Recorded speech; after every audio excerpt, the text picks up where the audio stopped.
यह पुराने जमाने की बात है। किसी शहर में एक बूढ़ी औरत रहती थी। उसके शौहर ने मरने से पहले बहुत सारी जमीन और दौलत छोड़ी थी। उस बुढ़िया का एक बेटा भी था जो दुकानदारी में बहुत पैसे कमाता था। इसीलिए उनके घर में बहुत ज्यादा दौलत थी और किसी चीज की कमी नहीं थी। लेकिन वह बुढ़िया बहुत कंजूस और बुरे बोल वाली थी। छोटी छोटी बातों पर गुस्सा हो जाती और पूरा गांव उसकी तेज आवाजें सुनता। हर किसी से लड़ना उसका रोज का काम था। लेकिन बुढ़िया का बेटा बहुत समझदार, अच्छा और अल्लाह से डरने वाला था। वह गरीबों, बेसहाराओं और जरूरतमंदों की मदद करता था। अक्सर वह अपनी माँ को समझाता, प्यारी अम्मी, आपको किस चीज की कमी है? घर में अल्लाह ने सब कुछ दिया हुआ है, फिर आप इतनी कंजूसी क्यों करती हैं? पैसे और दौलत जमा करके कोई भी अपने साथ नहीं ले जाता, लेकिन अच्छे काम और नेकियां इंसान के साथ जाती हैं। मेरी प्यारी अम्मी, आप पैसे जमा करने की फिक्र छोड़ दें, लोगों की मदद किया करें और किसी का दिल न दुखाएं। लेकिन बुढ़िया को अपने बेटे की यह बातें बिल्कुल अच्छी नहीं लगती थीं। वो हमेशा कहती कि मेरा बेटा बहुत बेवकूफ और फजूल खर्च है, इसीलिए ऐसी उल्टी सीधी बातें करता है। मैं कब कंजूसी करती हूँ? मैं तो बचत करती हूँ। अपने बेटे की तरह मैं अपना पैसा लोगों में नहीं लुटाती और न ही खराब करती हूँ। ऊंची आवाज में वो बुढ़िया यह भी कहती कि मैं कब बुरे बोल बोलती हूँ, मैं तो हमेशा सच कहती हूँ। अब अगर सच कहने से किसी का दिल दुखता है तो दुखता रहे, क्योंकि सच तो कड़वा ही होता है।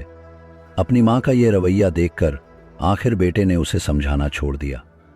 उसने सोचा कि माँ अपनी आदतें नहीं बदलेगी, इसलिए जो उसका दिल चाहे वो करे। लेकिन फिर भी उसे इस बात की फिक्र रहती थी कि मेरी माँ गरीबों और मिस्कीनों की मदद नहीं करती, बल्कि उनसे बुरी तरह बात करती है। कहीं आखिरत में मेरी माँ की पकड़ न हो जाए। एक दिन उसे पता चला कि शहर में एक बुजुर्ग आए हैं। वह बुजुर्ग बहुत नेक और अल्लाह वाले हैं और पूरी रात इबादत करते हैं। उन्होंने शहर के बाहर दरिया के किनारे अपना खेमा लगाया हुआ है। लोग गिरोह दर गिरोह उनके पास जाते हैं और उनका दीदार करते हैं। वह उन्हें अपने दुख दर्द सुनाते हैं और अपनी परेशानियों से छुटकारा पाते हैं। बुढ़िया के बेटे ने सोचा, क्यों न मैं भी उस बुजुर्ग के पास जाऊं और उन्हें अपनी माँ के बारे में सारी सच्ची बात बता दूं। शायद उनकी मदद से कोई अच्छा रास्ता निकल आए। ये सोचकर वह उस बुजुर्ग की खिदमत में हाजिर हुआ और उन्हें अपने दिल की बात बताई। बुजुर्ग ने उसकी बात बहुत गौर से सुनी और कहने लगा, एक अच्छा इंसान हमेशा दूसरों के साथ प्यार और हमदर्दी से पेश आता है, लेकिन जो आदमी ऐसा न करे और अपनी दौलत में से दूसरों को हिस्सा न दे, बल्कि उनसे बुरा सुलूक करे, तो ऐसे इंसान को अल्लाह ताला पसंद नहीं करता। लेकिन परेशान होने की जरूरत नहीं, तुम यहाँ अच्छे इरादे से आए हो, इसलिए मैं पूरी कोशिश करूंगा कि तुम्हारी वालिदा कंजूसी और बुरे बोलने जैसी बुराइयों से छुटकारा पा सके।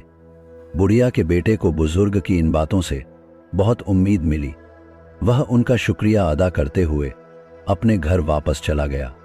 अगले दिन वह बुजुर्ग एक बूढ़े फकीर का भेष बदलकर बुढ़िया के घर के सामने पहुंच गए। उन्होंने जोर से आवाज लगाई और बुढ़िया के घर का दरवाजा खटखटाने लगे। कोई है जो इस फकीर की मदद करे? जब बुढ़िया दरवाजे पर आई तो फकीर ने अपना प्याला उसके सामने कर दिया और कहने लगा, ए नेक बीबी, अल्लाह के नाम पर कुछ दे दो।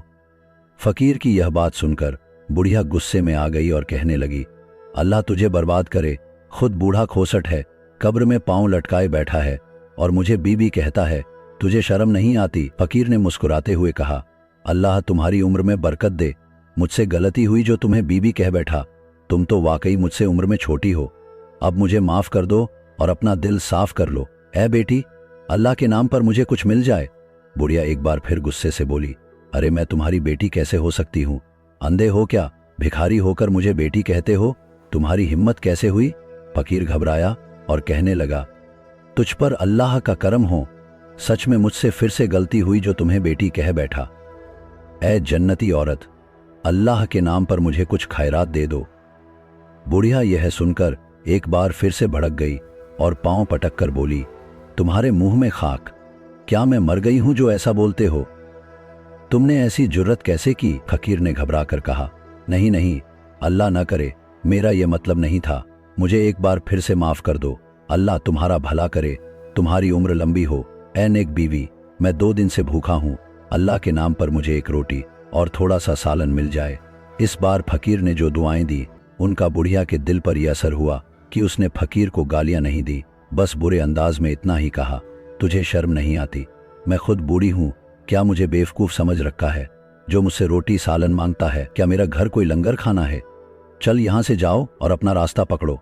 फकीर समझ गया कि उसका बेटा सच कह रहा था। वह गिड़गिड़ा कर कहने लगा, एंड नेक्स्ट बीबी, रोटी सालन न सही, एक मुट्ठी आटा ही दे दो।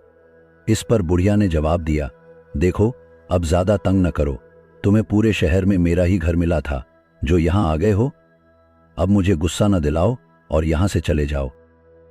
फकीर ने सोचा कि यह बुढ़िया तो कुछ देने वाली नहीं, लेकिन वह भी इससे कुछ लिए बगैर जाना नहीं चाहता था।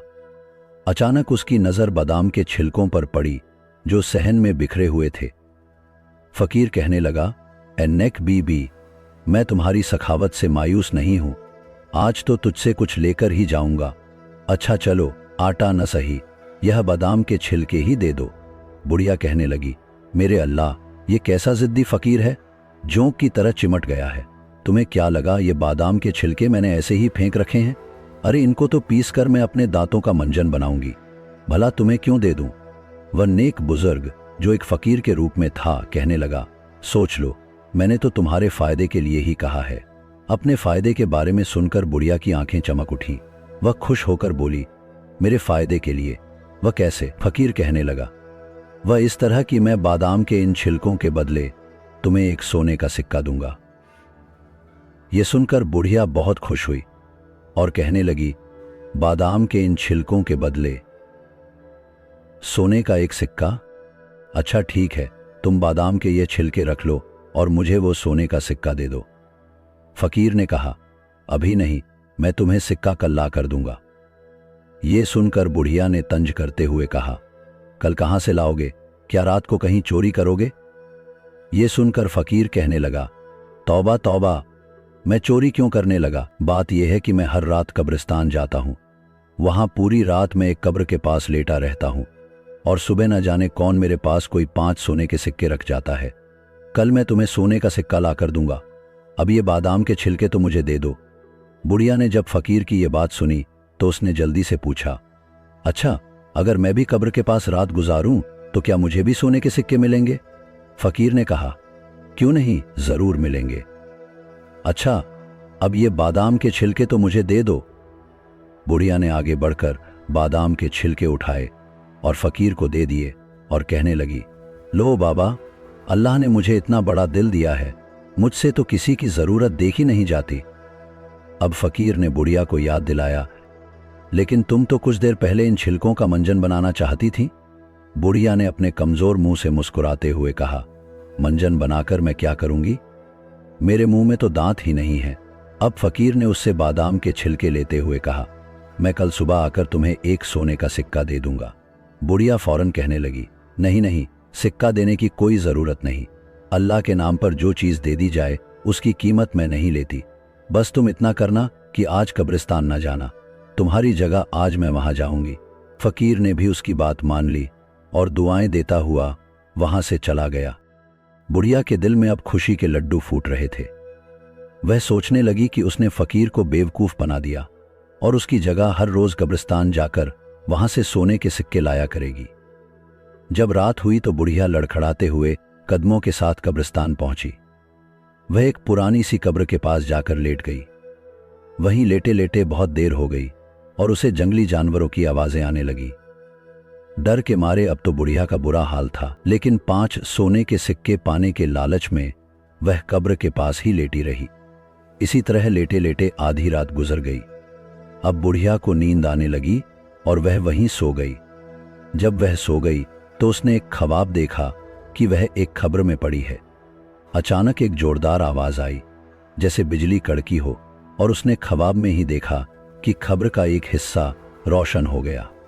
उसी रोशनी में अचानक एक आदमी दिखाई दिया जिसकी आंखें लाल और चेहरा गुस्से से भरा था, ऐसा चेहरा जिसको देखकर डर लगे। बुढ़िया यह मंजर देखकर खौफ से थर थर कांपने लगी। वह आदमी उसकी तरफ बढ़ते हुए गरजदार आवाज में बोला, तुमने कंजूसी और लालच के चक्कर में पड़कर कभी किसी के साथ भलाई या नेकी नहीं की, तुमने कभी किसी की मदद नहीं की, बल्कि तुम तो अपनी जबान से लोगों के दिल दुखाती थी। इसके बदले अब तुम्हें हमेशा कब्र का अजाब सहना होगा। ये कहकर उस खौफनाक आदमी ने अपने कंधे से एक थैली उतारी और उसे उलटकर झटक दिया। उसमें से बहुत सारे सांप और बिच्छू नीचे गिरे और रेंगते हुए बुढ़िया की तरफ बढ़ने लगे।